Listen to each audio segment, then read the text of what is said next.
musicalidade missioneira e suas temáticas histórico-políticas.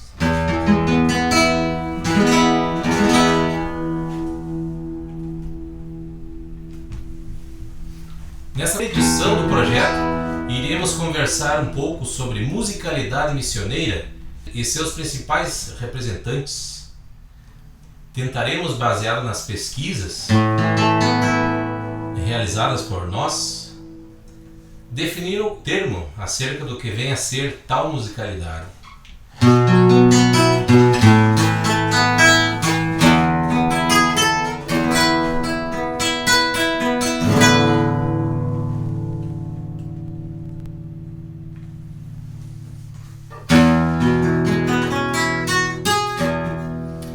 Além disso, apresentaremos algumas partes da pesquisa realizada para mostrar a importância do trabalho de Noel Guarani, no que se refere ao estilo de tocar violão missioneiro. Traremos a cada capítulo uma breve contextualização da pesquisa, contextos do violão missioneiro, a partir de transcrições musicais de Noel Guarani. Essa pesquisa foi realizada em 2019, lá na Universidade Federal de Santa Maria, por minha pessoa. Abrindo a discussão acerca de violão gaúcho e os precursores do gênero aqui no Rio Grande do Sul, levando em conta a particularidade da música folclórica do estado.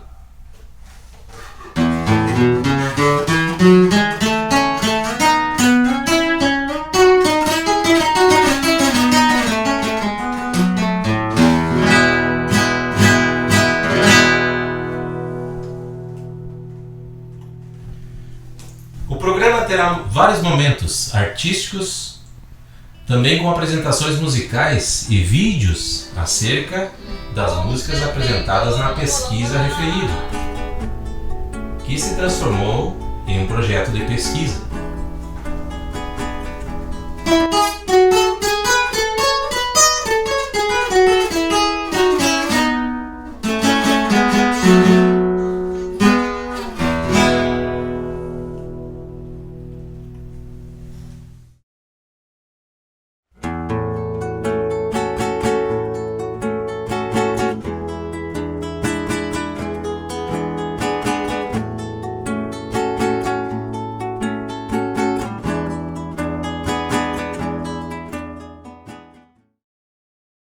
Ainda abordando a questão da musicalidade missioneira, podemos fazer uma leiturinha pequena aqui, falando do meu projeto de pesquisa, que a compreensão dos fenômenos e ideias imbricadas nessa expressão missionarismo talvez possa contribuir ao exercício do pensamento crítico, uma vez que essa expressão dialoga com áreas no campo da educação, da história e cultura cotidiana dos povos latino-americanos, configurando-se em um tema interdisciplinar.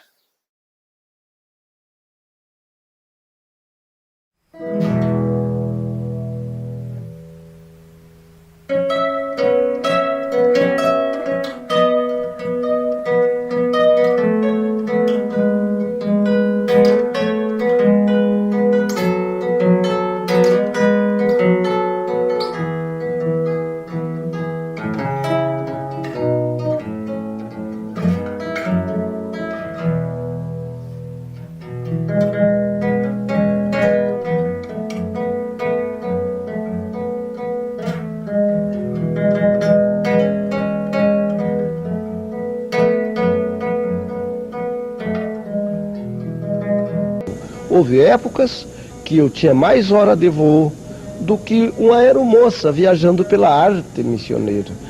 Eu falar na arte missioneira naquele tempo era um verdadeiro absurdo, mas eu tinha que incutir para intelectuais, para esse e aquele, que a arte missioneira nasceu lá nos Sete Povos das Missões, que os Sete Povos tinham as ruínas que tinha sido fundada pelos jesuítas e que estava em ruína, porque Frutos Rivera contava toda a história, né, de São Miguel, por exemplo, porque ninguém conhecia São Miguel naquela época.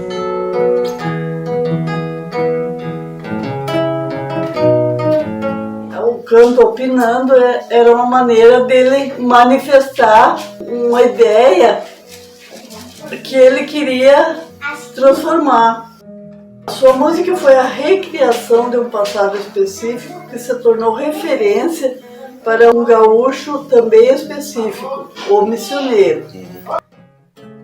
Criou um estilo musical para iniciar a divulgação e reconhecimento da região que se identificasse como música missioneira, que seria a referência simbólica cultural para a região.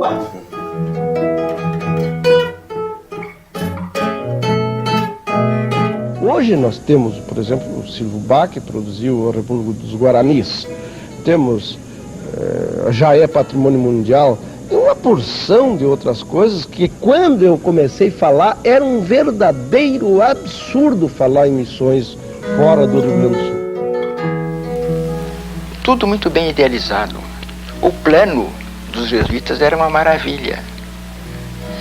Mas o elemento humano com que eles contavam e do qual quis fazer o suporte de uma civilização nova não correspondia de maneira nenhuma à sua verdadeira utopia. Assim que aquelas missões que hoje são idealizadas por elementos que não frequentam a história na sua intimidade, né? Elas representam o sonho que se destinava ao mais completo fracasso.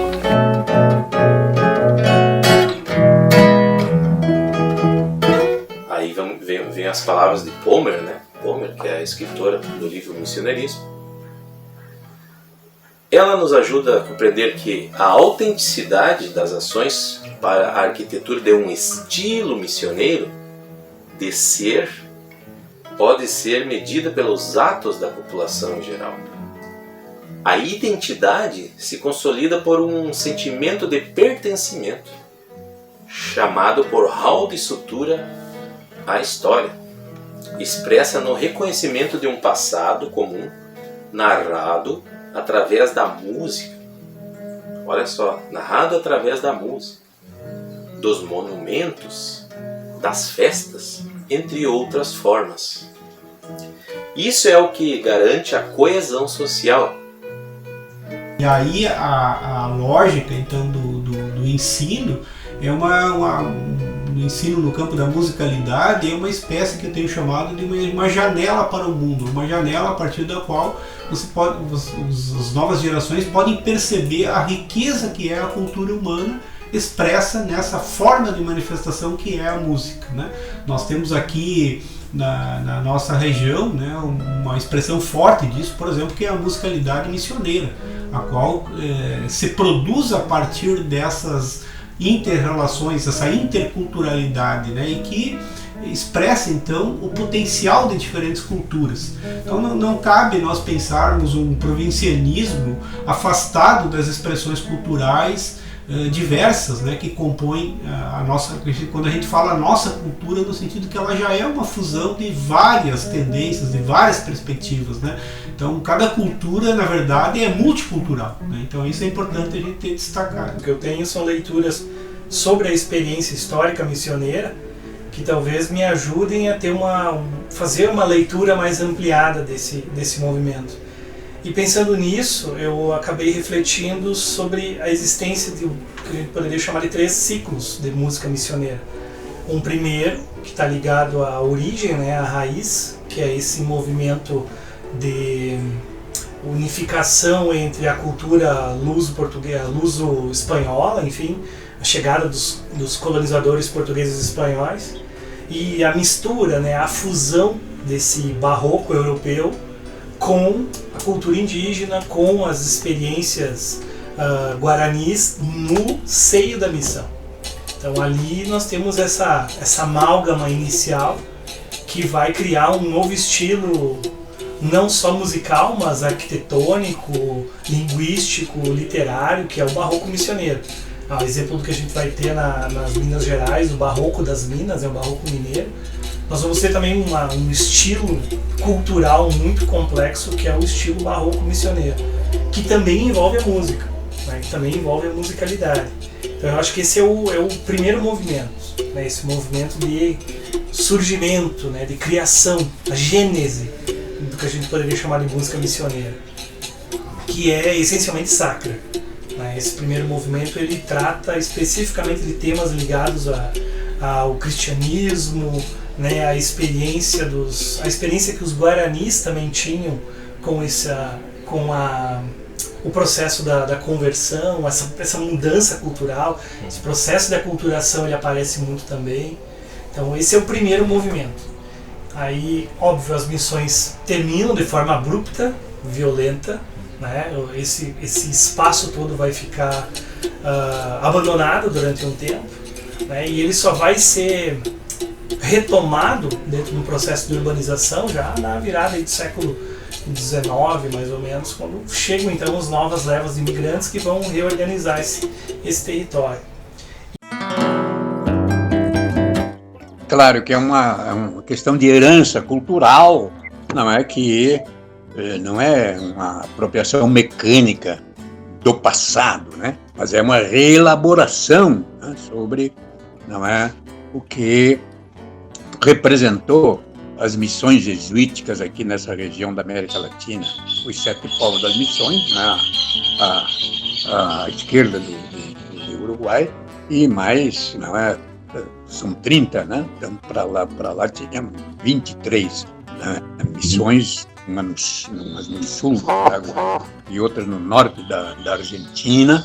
Né? Esse foi um território assim, de uma experiência belíssima, riquíssima, de uma visão de organização social, não é? Sem propriedade privada, do trabalho comum, da solidariedade, do respeito, da organização nuclear, da família, dos velhos, dos jovens, das pessoas, não é, precisando de atendimento especial porque não podiam ir para o trabalho. Então, as reduções jesuíticas foram uma experiência, não é, de organização social ímpar naquela época, eu acho que até hoje.